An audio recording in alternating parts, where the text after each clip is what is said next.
जैसे ही मैंने गेम में एंटर किया, मैंने डिसाइसिवली वॉरियर क्लास चूज किया क्योंकि मैं तो पहले ही फ्यूचर से लौटा था। मुझे एक ऐसी बात पता थी जो किसी और को नहीं मालूम थी। पूरे सर्वर में अकेला मेरे पास एक एसएसएस रैंक टैलेंट था जिसका नाम था सॉइल हार्वेस्ट। मेरे 1000 मीटर के रेडियस में अगर कोई भी क्रिएचर मरता तो वो पीछे एक सॉइल फ्रेगमेंट छोड़ जाता जो सिर्फ मुझे दिखाई देता था। हर बार जब मैं एक फ्रेगमेंट एब्जॉर्ब परता, मेरा अटैक पावर परमानेंटली 1 पॉइंट से बढ़ जाता और यहाँ तक कि मेरी अटैक रेंज भी 1 मीटर बढ़ जाती। इसके स्टैक होने की कोई लिमिट नहीं थी। बहुत जल्द मैंने अपना कैरेक्टर क्रिएट करना फिनिश कर लिया। मेरा आईडी था one piece double standard. Beginner village में एंटर करते ही हर डायरेक्शन से फ्लड की तरह आते हुए एंडलेस प्लेयर्स ने मुझे इंस्टेंटली घेर लिया। लकीली एक रीबॉर्न बंदे के रूप में मैं इस सिचुएशन के लिए पहले से ही एक्सपेक्टेड था। बाकी प्लेयर्स की तरह जो विलेज एंट्रेंस के पास भीड़ लगा रहे थे और मॉन्स्टर स्पॉन्स के लिए लाइन में खड़े थे, मैं चुपचाप एक छोटी सी घास की झोपड़ी में गया और एक विलेजर को ढूंढकर एक हिडन क्वेस्ट ट्रिगर कर ली। मैंने डायरेक्टली वो बिगनर स्पीयर उस विलेजर को दे दिया जो सिस्टम ने मुझे अभी अभी दिया था और उस विलेजर की हेल्प से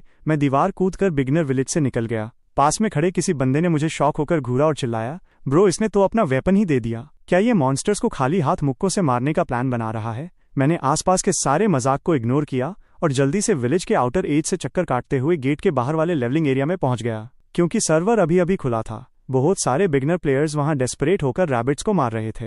ये सब लेवल 0 के न्यूबी मॉन्स्टर्स थे। बिना वेपन के भी अगर प्लेयर्स थोड़ा पुश करें तो मरते हुए रैबिट्स को अपने फिस्ट से पीट कर मार सकते थे। उसी मोमेंट पे मेरी आंखें एक रैबिट की कॉप्स पर लॉक हो गई जो अभी अभी मरा था। सडनली उसकी बॉडी से एक ग्लोइंग सॉल फ्रेगमेंट निकलकर फ्लोटिंग करने लगा और एक लाइट की स्ट्रीम की तरह डायरेक्टली मेरे अंदर आ गया। You absorbed a soil fragment, attack power +1, attack range +1। मेरा दिल एक्साइटमेंट से हल्का सा कांप उठा। फिर मैं बस उस लेवलिंग एरिया के सेंटर में खड़ा हो गया और कंटिन्यूअसली अपने आसपास के सॉइल फ्रेगमेंट्स को एब्जॉर्ब करने लगा। क्योंकि मॉन्स्टर्स को ग्राइंड करने वाले प्लेयर्स इतने ज्यादा थे, अभी सिर्फ 10 मिनट्स ही बीते थे कि मेरे स्टैट्स में एक टेरिफाइंग ट्रांसफॉर्मेशन आ गया। मेरा अटैक पावर और अटैक रेंज नॉर्मल प्लेयर्स से बहुत ज्यादा आगे निकल चुका था और जैसे जैसे मेरे आसपास और रैबिट्स मर रहे थे वो नॉन स्टॉप बढ़ते ही जा रहे थे। जब मैं सोल फ्रेगमेंट्स एब्जॉर्ब करने में बिजी था, सडनली पास से एक सॉफ्ट वॉइस आई, भैया ये वॉरियर कितना पिटिफुल लग रहा है, देखो ना इसने तो अपना स्पीयर भी फेंक दिया। दूसरी वॉइस ने इमीडिएटली रिप्लाई किया, बकवास बंद कर, हमें खुद के लिए मुश्किल से एक्सपीरियंस मिल रहा है और तेरे पास अभी दूसरों की फिक्र करने का टाइम है।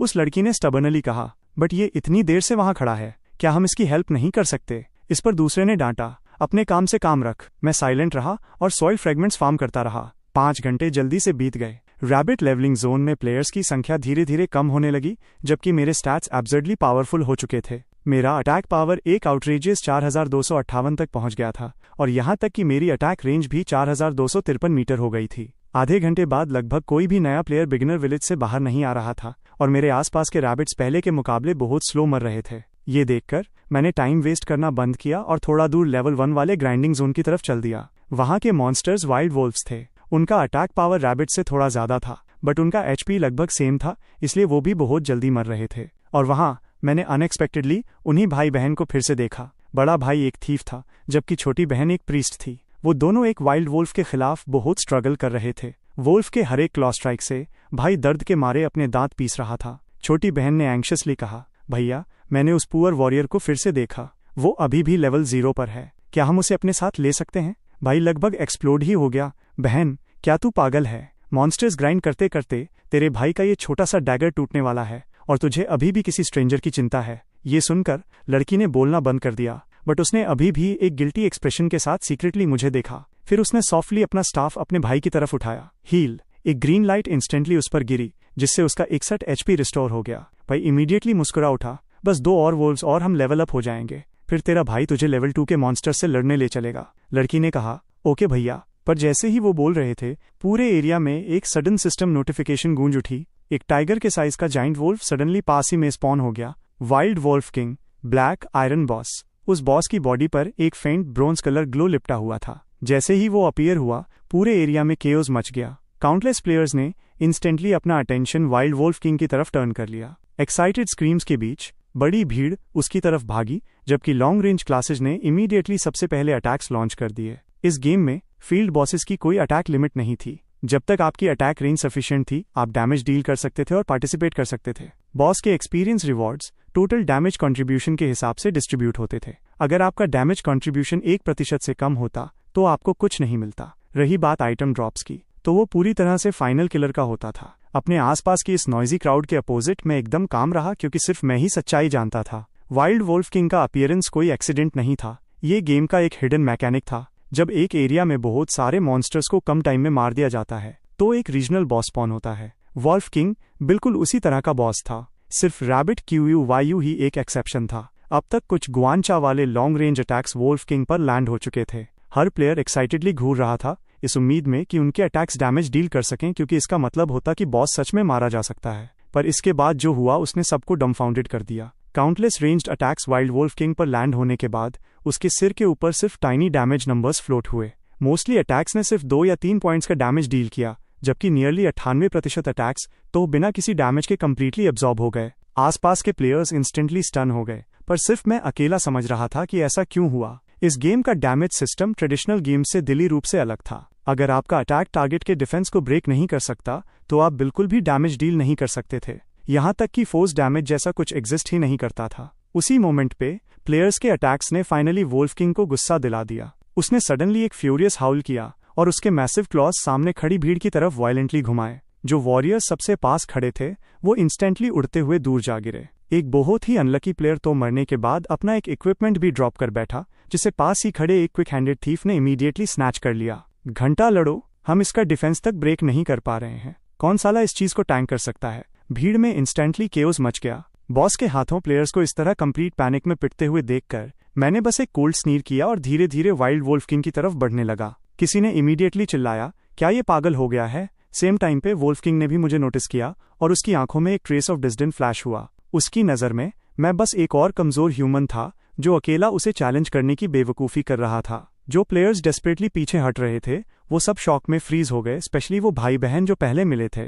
उनकी आंखें फटी की फटी रह गईं और वो मुझे डिसबिलीफ में घूरने लगे। फिर सबके सामने मैंने कामली अपना खाली हाथ उठाया और अटैक किया। ऑलमोस्ट इंस्टेंटली सिस्टम नोटिफिकेशन मेरे कानों के पास एक्सप्लोड हो गई। वर्ल्ड अनाउंसमेंट, क्योंकि आप पूरे सर्वर पर ब्लैक आयरन बॉस को मारने वाले पहले प्लेयर हैं, आपका रेपुटेशन बढ़ गया है। आपको एक रेयर इक्विपमेंट रिवॉर्ड मिला है। आपको एक यूनिक टाइटल मिला है, पायनियर, क्योंकि आप सर्वर पर बॉस मॉन्स्टर को मारने वाले पहले प्लेयर हैं। आपका नाम पूरे ओरिजिन कॉन्टिनेंट में फैल जाएगा। क्या आप अपनी आइडेंटिटी हाइड करना चाहेंगे। मैंने इमीडिएटली अपना नाम हाइड करना चूज किया। अगले ही सेकंड पूरे गेम में एक और फुल सर्वर अनाउंसमेंट साउंड हुई। दुनिया के हर प्लेयर के दिमाग में सिर्फ एक ही थॉट था, आखिर ये वन पीस डबल स्टैंडर्ड है कौन और उससे कॉन्टैक्ट कैसे किया जाए। जब सब लोग अभी भी शॉक में डूबे थे, मैं टॉप स्पीड से मूव हुआ, जमीन पर गिरे सारे ड्रॉप्स कलेक्ट किए और पीछे मुड़े बिना ही भीड़ से डिसअपियर हो गया। जल्द ही मैं बिगनर विलेज के एक कोने में छुप गया और अपने रिवॉर्ड्स चेक करने लगा। मैंने लेवलिंग से मिले सारे 10 स्टैट पॉइंट्स डायरेक्टली फिजिक में ऐड कर दिए।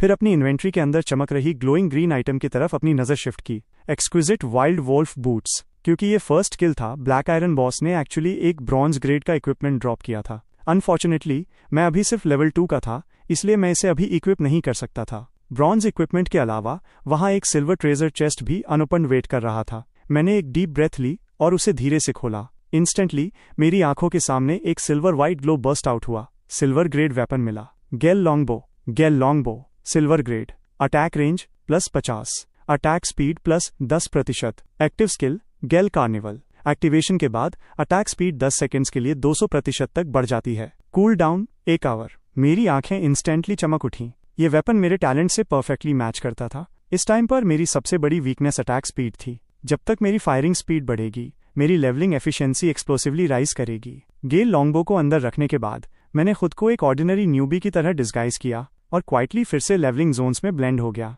मैंने वाइल्ड कैट एरिया को डायरेक्टली स्किप किया और थोड़ा दूर वाले वाइल्ड डॉग ग्राइंडिंग जोन की तरफ चल दिया। वहां अभी भी बहुत सारे प्लेयर्स थे, हालांकि भीड़ पहले के मुकाबले नोटिसेबली कम थी। मैंने कैजुअली एक क्राउडेड एरिया ढूंढा और बीच बीच में मॉन्स्टर्स पर अटैक करने का नाटक करते हुए silently non stop soul fragments absorb करने लगा। जब मैं पीसफुली सोल्स फार्म कर रहा था, सडनली एक छोटा सा फिगर मेरे पास भाग कर आया। ग्रेट गॉड, ये सच में आप ही हो। मैंने कामली रिप्लाई किया, तुमने मुझे कोई और समझ लिया है। इस पर उसने कहा, इम्पॉसिबल, मैं आपको बहुत देर से देख रही हूँ। आप definitely one piece double standard हो। मैंने कहा, तुमने सच में गलत इंसान को पहचाना है। वो फिर बोली, आपको मुझसे झूठ बोलने की जरूरत नहीं है, मुझे आपका सिलहूट परफेक्टली याद है। ग्रेट गॉड, क्या आप मुझे फ्रेंड लिस्ट में ऐड कर सकते हो? अगर आपको फ्यूचर में कभी फार्मिंग में हेल्प चाहिए हो तो आप मुझे कभी भी कॉल कर सकते हो। मैंने बहुत सारे पोशंस खरीदे हैं और मेरा भाई भी सुपर यूजफुल है। अगर आपको कोई काम करवाना हो तो मैं उससे आपकी हेल्प करवा सकती हूँ। जैसे ही उसने ये कहा, उसने थोड़ा दूर पॉइंट किया जहां उसका भाई इस वक्त एक मॉन्स्टर से बुरी तरह पिट रहा था।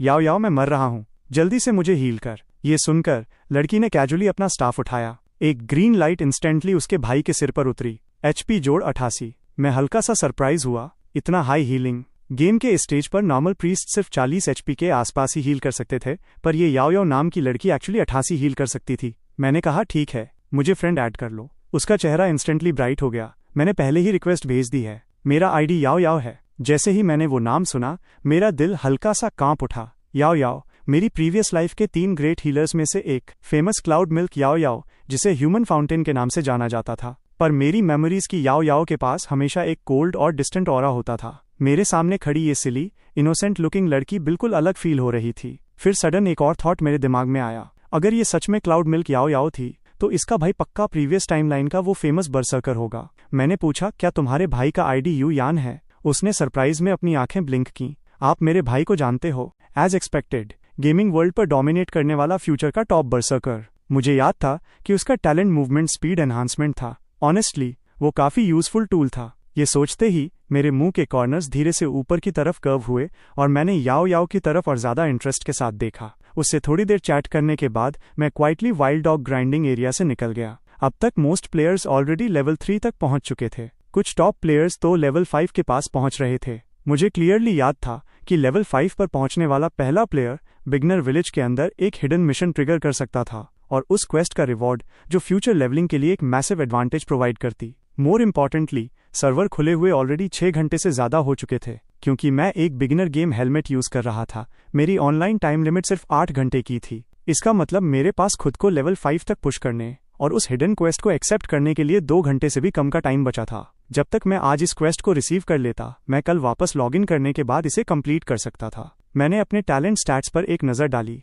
मेरे सोल हार्वेस्ट स्टैक्स ऑलरेडी 6000 के पार हो चुके थे। अब मेरे पास 6000 से ज्यादा अटैक पावर और 6000 मीटर से ज्यादा की अटैक रेंज थी। गेम के इस स्टेज पर मैं प्रैक्टिकली किसी भी मॉन्स्टर को इंस्टेंटली किल कर सकता था। बिगिनर मैप के अपने नॉलेज को यूज करते हुए मैंने लेवल 9 से नीचे के हर एक लेवलिंग एरिया को डायरेक्टली स्किप किया और सीधे बिगिनर विलेज के आउटस्कर्ट्स के पास वाले लेवल 10 जोन की तरफ निकल गया। ये जगह एक मैसिव वैली थी जो ब्रूटल बियर्स से भरी हुई थी। इन मॉन्स्टर्स के पास टेरिफाइंग HP और डिफेंस था, पर उनकी मूवमेंट स्लो थी और उनकी कॉम्बैट टेक्निक्स एकदम क्लमसी थीं। नॉर्मली प्लेयर्स को एक एक करके उन्हें केयरफुली ल्योर करना पड़ता था, पर मेरे लिए मेरी एब्सर्ड अटैक रेंज की वजह से इसमें से कुछ भी मैटर नहीं करता था। मुझे वैली के अंदर एंटर करने की भी जरूरत नहीं थी। इसके बजाय मैं पास ही के एक बड़े रॉकी स्लोप पर चढ़ गया। वहां से मैं पूरे ब्रूटल बियर वैली को ओवरलुक कर सकता था और नीचे का हर एक मॉन्स्टर अभी भी मेरी अटैक रेंज के अंदर था। मैंने बिगिनर वेपन को अनइक्विप किया और फाइनली सिल्वर ग्रेड गेल लॉन्गबो को इक्विप कर लिया। जिस मोमेंट पे मैंने बोस्ट्रिंग को पीछे खींचा, एक शार्प विसल हवा को चीरते हुए निकली। एक एरो इंस्टेंटली थ्रोइंग एक्यूरेसी के साथ एक ब्रूटल बियर की बॉडी को पियर्स कर गया। Brutal bear HP -6111। एक सिंगल हिट में बियर का मैसिव HP बार पूरी तरह से एम्प्टी हो गया। You killed a brutal bear. EXP +180। बिना पॉज किए मैंने कामली एक बार फिर बोस्ट्रिंग को खींचा और नीचे अगले टारगेट की तरफ एम किया। You killed a brutal bear. EXP +180। उसके बाद मैं पूरी तरह से एक रूथलेस किलिंग मशीन में बदल गया। हर बार जब मैं बोस्ट्रिंग खींचता, एक और ब्रूटल बियर इंस्टेंटली कोलैप्स हो जाता। मेरा अनुभव बार एक इंसेंट स्पीड से बढ़ा और बहुत जल्द मैं सक्सेसफुली लेवल 5 पर पहुंच गया। जैसे ही मेरा लेवल बढ़ा, एक और सिस्टम नोटिफिकेशन मेरे कानों में गूंजी। कंग्रेचुलेशन, आप लेवल 5 पर पहुंचने वाले पहले प्लेयर हैं। आपकी स्ट्रेंथ ने बिगिनर विलेज चीफ का रिकग्निशन अर्न किया है। आप अभी हिडन मिशन रिसीव करने के लिए बिगिनर विलेज नंबर 3 के विलेज चीफ से मिल सकते हैं। मेरा दिल हल्का सा कांप उठा। फाइनली ये आ ही गया। बिना किसी हेसिटेशन के मैंने एक रिटर्न स्क्रॉल को क्रश किया और इंस्टेंटली टेलीपोर्ट होकर वापस बिगिनर विलेज पहुंच गया। मैंने जल्दी से विलेज चीफ को ढूंढ लिया। वो बुढ़ा आदमी मेरी तरफ सीरियसली देखकर बोला, मेरे पास एक एक्सट्रीमली इंपॉर्टेंट मिशन है जिसमें मुझे तुम्हारी हेल्प चाहिए। क्या तुम इसे एक्सेप्ट करने के लिए विलिंग हो? मैंने इमीडिएटली नोट किया, मैं विलिंग हूँ। विलेज चीफ सेटिस्फेक्शन के साथ मुस्कुरा दिया। अच्छा है, अच्छा है। मैंने सच में तुम्हें पहचानने में गलती नहीं की। विलेज के वेस्ट में जो वॉल्केनो है उसके अंदर एक फ्लेम डिमन रहता है। मुझे जरूरत है कि तुम उसे डिफीट करो और इस स्क्रॉल का यूज करके उसे सील कर दो। You have accepted the unique hidden quest, volcano demon. Quest description: beginner land के वेस्टर्मोस्ट रीजन में लोकेटेड ब्लेजिंग वोल्केनो के अंदर एक फ्लेम डिमन रहता है। सीलिंग स्क्रॉल का यूज करके डिमन को सील करें। Time limit 3 days. मैंने बचे हुए गेम टाइम पर एक नजर डाली। मेरी 8 आवर की लिमिट खत्म होने में अब सिर्फ 10 मिनट से थोड़ा ज्यादा का टाइम बचा था। एक यूनिक क्वेस्ट होने की वजह से एक बार जब मैंने इसे एक्सेप्ट कर लिया तो सर्वर में कोई और प्लेयर अब इसे विलेज चीफ से रिसीव नहीं कर सकता था। मैंने फाइनली थोड़ा रिलैक्स किया। गेम हेलमेट उतारने के बाद मुझे रियलाइज हुआ कि पूरी रात खेलने की वजह से मेरी बॉडी ऑलरेडी एग्जॉस्ट हो चुकी थी। मैंने कैजुअली एक बाउल इंस्टेंट नूडल्स कुक किए, खाना खत्म किया और इमीडिएटली बेड पर कोलैप्स हो गया। टाइम जल्दी से बीत गया। पलकें झपकते ही मिडनाइट हो गई। मेरी आंखों के सामने लाइट का एक फ्लैश अपीयर हुआ और मैं वापस गेम में लॉगिन हो गया। मैं अभी भी विलेज चीफ के घर के अंदर ही खड़ा था जहां मैंने पहले लॉग आउट किया था। मैंने गेम टाइमर चेक किया क्योंकि पहले लॉग आउट करते वक्त मेरे पास 16 मिनट्स बचे हुए थे। मेरा टोटल गेम टाइम अब 8 आवर्स और 16 मिनट्स हो गया था। Maximum accumulated online time 16 hours था। उससे ज्यादा कुछ भी अब स्टैक नहीं होता। लॉगिन करने के बाद वो यूनिक मिशन अभी भी क्वाइटली मेरे क्वेस्ट पैनल के अंदर रेस्टेड था। डे टाइम के दौरान मैंने अपनी प्रीवियस लाइफ से इस हिडन मिशन के हर एक डिटेल को ऑलरेडी केयरफुली रिकॉल कर लिया था। सो मेरे दिमाग में ऑलरेडी एक रफ प्लान था, पर उस क्वेस्ट को स्टार्ट करने से पहले एक और बहुत इंपॉर्टेंट काम करना बचा था। मैं ऑलरेडी लेवल 5 का हो चुका था, जिसका मतलब था कि मैं फाइनली अपनी कॉमन स्किल्स को अपग्रेड करने के रिक्वायरमेंट्स को मीट करता था। गेम में हर एक क्लास अपना प्रोफेशन चूज करने पर एक बेसिक स्किल सीखती है। आर्चर्स के लिए बिगिनर स्किल सिंगल शॉट थी। अपग्रेड करने के बाद ये डबल शॉट में इवॉल्व हो सकती थी। मैं इमीडिएटली विलेज के अंदर आर्चर इंस्ट्रक्टर की तरफ बढ़ा और सिंगल शॉट को डबल शॉट में अपग्रेड करने के लिए 100 कॉपर कॉइन स्पेंड कर दिए। फिर मैंने अपनी फ्रेंड्स लिस्ट खोली। वहां अकेला नाम अभी भी याओ याओ गेट्स कार्सिक का था। वो ऑनलाइन थी। मैंने इमीडिएटली उसे एक मैसेज भेजा, एक मिशन है, आना चाहती हो? मीनवाइल वाइल्ड बो ग्राइंडिंग जोन में याओ याओ लेजली एक ट्री से टेके लगाए अपने बिगनर स्टाफ के साथ खेल रही थी। थोड़ा दूर उसका थीफ भाई युयान डेस्परेटली वाइल्ड बोआर्स से लड़ रहा था, यहाँ तक कि ओवर यूज से उसके डैगर से प्रैक्टिकली स्पार्क्स निकल रहे थे। सडन गेम नोटिफिकेशन की साउंड ने याओ याओ को स्टार्टल किया और जब उसने मेरा नाम देखा तो उसकी आंखें इंस्टेंटली ब्राइट हो उठीं। ये तो वन पीस डबल स्टैंडर्ड हैं। उसने इमीडिएटली एक्साइटेडली रिप्लाई किया, ओके ओके, ग्रेट गॉड के साथ मिशन करने का मौका मिलना ही मुझे सुपर हैप्पी करने के लिए काफी है। मैं हल्का सा मुस्कुरा दिया। मुझे अपने कोऑर्डिनेट्स भेजो, मैं तुम्हें ढूंढने आता हूँ। उसने इमीडिएटली अपनी लोकेशन भेज दी। मैंने जल्दी से कोऑर्डिनेट्स को फॉलो किया और जल्द ही उसे ढूंढ लिया। जैसे ही उसने मुझे देखा, उस छोटी लड़की ने एक्साइटेडली अपने पेल आर्म्स वेव किए और ऊपर नीचे जंप करने लगी। यहाँ पर मैंने कैजुअली कहा, यहाँ लेवलिंग बहुत स्लो है, मैं तुम्हें किसी फास्टर जगह ले चलता हूँ। टाइम वेस्ट किए बिना मैंने डायरेक्टली उसे अपनी पार्टी में इनवाइट कर लिया। उसने बिना हेसिटेट किए इंस्टेंटली अपने भाई के पार्टी को छोड़ा और उसकी जगह मेरी पार्टी ज्वाइन कर ली। ओके, मैं आपके साथ चलूंगी। मीनवाइल युयान अभी भी वाइल्ड बोआर्स से लड़ने में फोकस था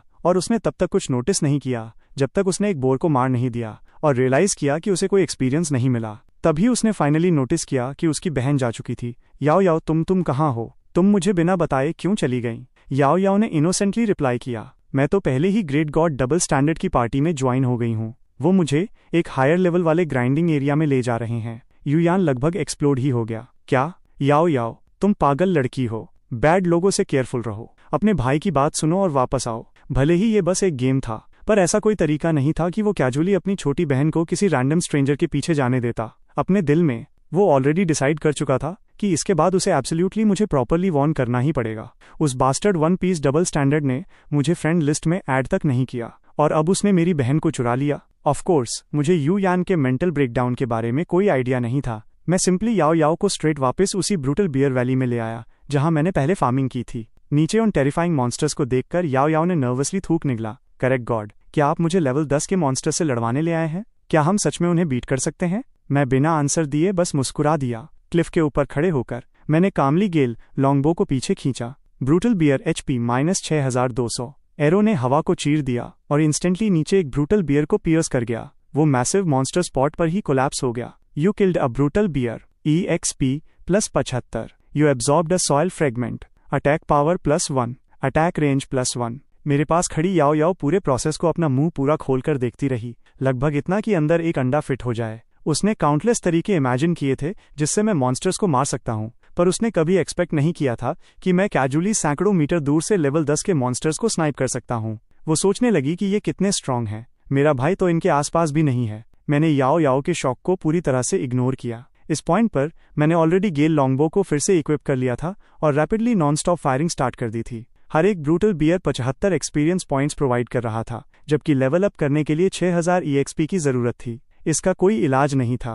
अगर मैं बाद में उस यूनिक क्वेस्ट को जल्दी से कंप्लीट करना चाहता था तो मुझे एब्सोल्यूट स्ट्रेंथ चाहिए थी। याओ याओ को साथ लाना भी कोई बुरी बात नहीं थी। उसके साथ थोड़ा एक्सपीरियंस शेयर करने से उसे लेवल 5 तक जल्दी पहुंचने में हेल्प मिलती, जो बाद में बहुत यूजफुल होता। मेरी टेरिफाइंग फार्मिंग स्पीड के अंडर याओ याओ का एक्सपीरियंस बार एक विजिबल रेट से स्काईरॉकेटिंग करने लगा। फाइनली जब मॉन्स्टर्स की एक और वेव मर गई, उसकी बॉडी के आसपास एक गोल्डन लाइट फ्लैश हुई। वो लेवल यिन 5 पर पहुंच गई थी। याओ याओ एकदम डेज्ड लग रही थी। मैं लेवल 5 पे पहुंच भी गई। कल उसका भाई पूरे दिन मॉन्स्टर्स ग्राइंड करते करते अपना डैगर लगभग तोड़ चुका था, फिर भी वो इतना फास्ट लेवल अप नहीं कर पाया था। पर उसकी शॉक्ड वॉइस सुनने के बाद भी मैंने बोस्ट्रिंग खींचना कभी नहीं रोका। मैं नीचे ब्रूटल बियर्स पे मर्सिलेसली एरोस फायर करता रहा और कामली बोला, अगर कोई और बात नहीं है तो नीचे जाओ और इक्विपमेंट कलेक्ट कर लो। याओ याओ ने इमीडिएटली एक्साइटेडली रिस्पॉन्ड किया और हमारे नीचे वाले वैली की तरफ भाग गई। ओके। पिछली बार मैं विलेज वापस लौटने की बहुत जल्दी में था और ड्रॉप से भरा पूरा फील्ड छोड़ आया था।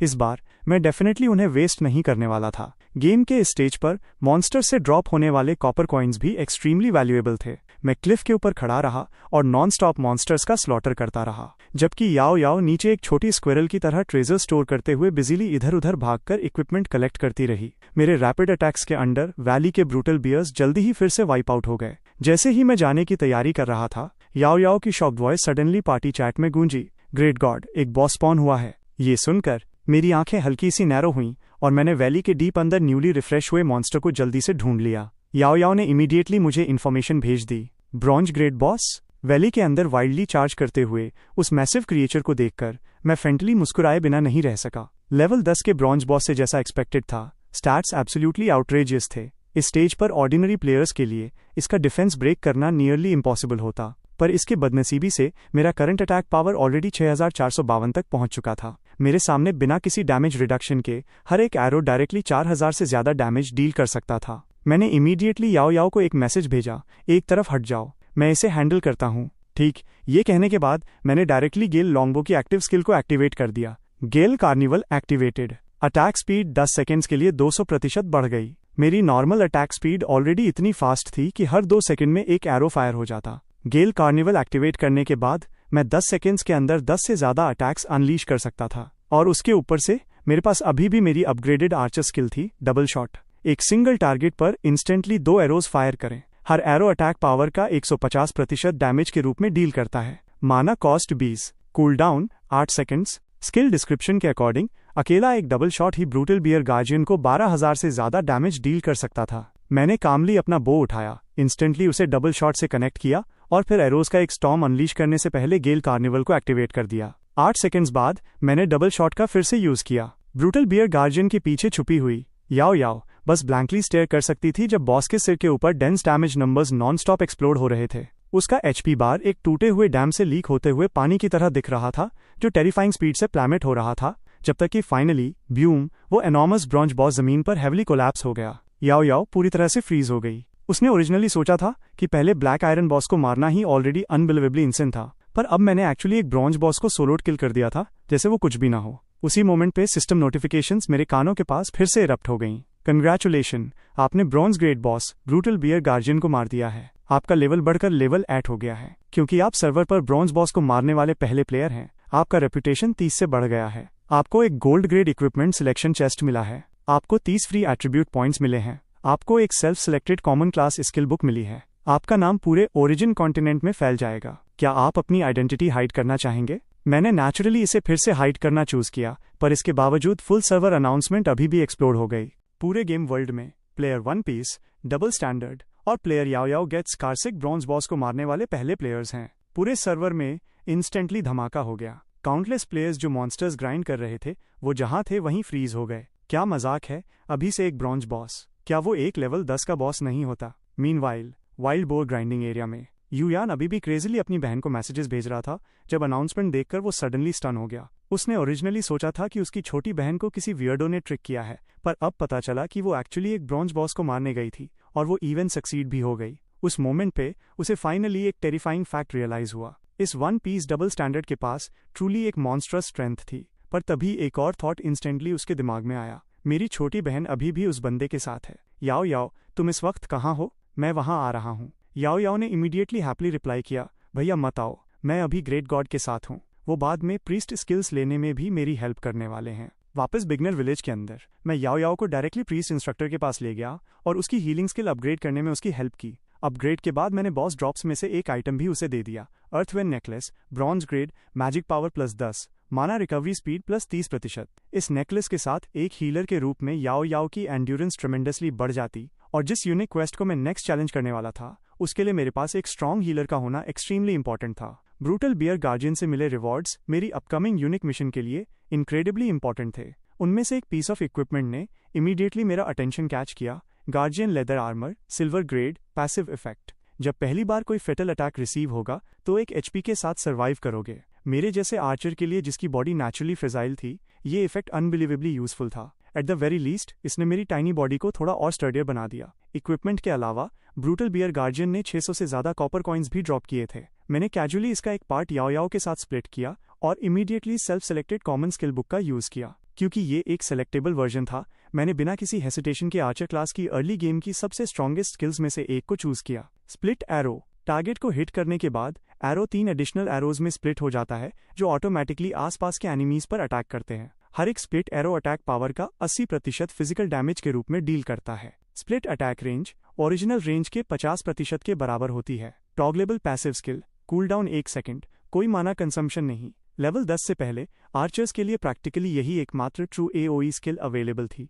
और ये एक्सट्रीमली प्रैक्टिकल थी। मोर इम्पॉर्टेंटली ये मेरी करंट सिचुएशन के परफेक्टली सूट करती थी। प्लेयर्स अब सर्वर लॉन्च के टाइम की तरह एक साथ पैक्ड नहीं थे, इसलिए मैं मॉन्स्टर्स फार्म करने के लिए अब ह्यूज क्राउड्स पर कंटिन्यू रिलाई नहीं कर सकता था। इस स्टेज पर मोस्ट प्लेयर्स मॉन्स्टर्स को उससे स्लो मारते थे जितना मैं पर्सनली खुद उन्हें शूट डाउन कर सकता था। स्प्लिट एरो ने इस प्रॉब्लम को परफेक्टली सॉल्व कर दिया। स्किल चूज करने के बाद मैंने immediately gold equipment selection chest खोला। मैंने काउंटलेस ऑप्शंस में से केयरफुली सर्च किया और फाइनली एक रिंग सिलेक्ट की, Swift interceptor ring, gold grade. Passive effect 3 seconds के अंदर हर एक सक्सेसफुल अटैक या स्किल एक्टिवेशन स्विफ्ट फोर्स का एक स्टैक ग्रांट करती है। हर स्टैक अटैक स्पीड को 10% बढ़ाता है, जो अप टू 8 टाइम्स स्टैक हो सकता है। इन अदर वर्ड्स, जब तक मैं अपना अटैक रिदम मेंटेन रखूंगा, मेरी फायरिंग स्पीड मेरी नॉर्मल स्पीड से लगभग डबल हो सकती थी। और अगर मैं बाद में इसे गेल कार्निवल के एक्टिव इफेक्ट के साथ कंबाइन करूं तो उन 10 सेकंड्स के दौरान मेरी अटैक स्पीड यूजुअल से लगभग 4 टाइम्स फास्टर हो जाएगी। गेम के करंट स्टेज पर एब्सोल्युटली कोई भी बॉस इस लेवल के बर्स्ट डैमेज को विदस्टैंड नहीं कर पाएगा। स्विफ्ट इंटरसेप्टर रिंग को इक्विप करने के बाद मैं वेपन शॉप गया और 2000 एरोज रिप्लेनिश किए। फिर मैंने याओ याओ को कॉल किया और यूनिक मिशन कंप्लीट करने के लिए विलेज के बाहर निकलने की तैयारी की। हमारे निकलने के कुछ ही देर बाद यूयान हरीडली भागते हुए विलेज वापस लौटा। उसने हर जगह सर्च किया पर उसे अपनी छोटी बहन नहीं मिली। याओ याओ, तुम कहाँ हो? डैम इट, क्या उस बास्टर्ड ने मेरी बहन को किडनैप कर लिया? मीनवाइल विलेज के बाहर याओ याओ और मैं ऑलरेडी एक साथ वेस्ट की तरफ ट्रैवल कर रहे थे। रास्ते में जो भी मॉन्स्टर मुझे दिखता वो एक सिंगल एरो से कैजुअली किल हो जाता। मैंने ड्रॉप हुए इक्विपमेंट या कॉपर कॉइन्स को पिक करने की फिक्र तक नहीं की। राइट नाउ मैं सिर्फ कंटिन्यूअसली अपने टैलेंट को स्टैक करने में केयर्ड था। जैसे जैसे हम चल रहे थे, याओ याओ ने सडनली सॉफ्टली साई किया। काश भैया भी यहाँ होते, वो सच में बहुत तेज भागते हैं। इक्विपमेंट कैरी करना उनके लिए टायरिंग भी नहीं होता। जिस मोमेंट पे मैंने ये सुना, मेरा दिल सडनली मूव हुआ। वो सही कह रही थी। यूयान बाकी एरियाज में भले ही एक्सेप्शनल ना हो, पर जब भागने की बात आती थी तो वो एब्सोल्युटली टॉप टियर था। रिसेंटली मेरी अटैक रेंज और भी ज्यादा आउटरेजियस हो चुकी थी। हर बार जब इक्विपमेंट ड्रॉप होता, मुझे उसे कलेक्ट करने के लिए आगे पीछे भागते हुए बहुत सारा टाइम वेस्ट करना पड़ता था। बट अगर कोई स्पेशलाइज्ड इंसान लूट पिक करने में मेरी हेल्प करे। याओ याओ, तुम्हारा भाई इस वक्त कहाँ है? वो अभी भी बिगिनर विलेज में है। क्यों? उसे हमारे कोऑर्डिनेट्स भेज दो और बोलो कि यहाँ आ जाए। याओ याओ ने ओबीडियंटली इमीडिएटली कोऑर्डिनेट्स भेज दिए। ओके, चलो आगे बढ़ते हैं। यूयान की स्पीड के साथ वो बहुत जल्दी कैचअप कर लेगा। श्योर इनफ 5 मिनट से भी कम वक्त में याओ याओ ने हैप्पीली मुझे इन्फॉर्म किया कि उसका भाई पास ही पहुंच चुका है। ये सुनकर मैंने चलना रोका और पीछे मुड़ा। डिस्टेंस में एक ब्लैक फिगर अनबिलीवेबल स्पीड से हमारी तरफ रश कर रहा था। यूयान के लेग्स प्रैक्टिकली पीछे आफ्टर इमेजेस छोड़ रहे थे। इट वॉज ऑब्वियस कि उसने यहाँ तक के रोड पर 1 सेकंड भी वेस्ट करने की हिम्मत नहीं की थी। जिस मोमेंट पे वो क्लोज आया, उसने इमीडिएटली गुस्से में मेरी तरफ पॉइंट किया। यू बास्टर्ड, मेरी बहन से दूर रहो, अदरवाइज मुझे रूड होने के लिए ब्लेम मत करना। इससे पहले कि वो बोलना फिनिश कर पाता, मेरा एक एरो इंस्टेंटली उसके पास से शॉट होते हुए निकल गया और थोड़ा दूर एक छोटे डियर मॉन्स्टर पर लैंड हुआ। डियर का एचपी इंस्टेंटली एम्प्टी हो गया और वो स्पॉट पर ही जमीन पर कोलैप्स हो गया।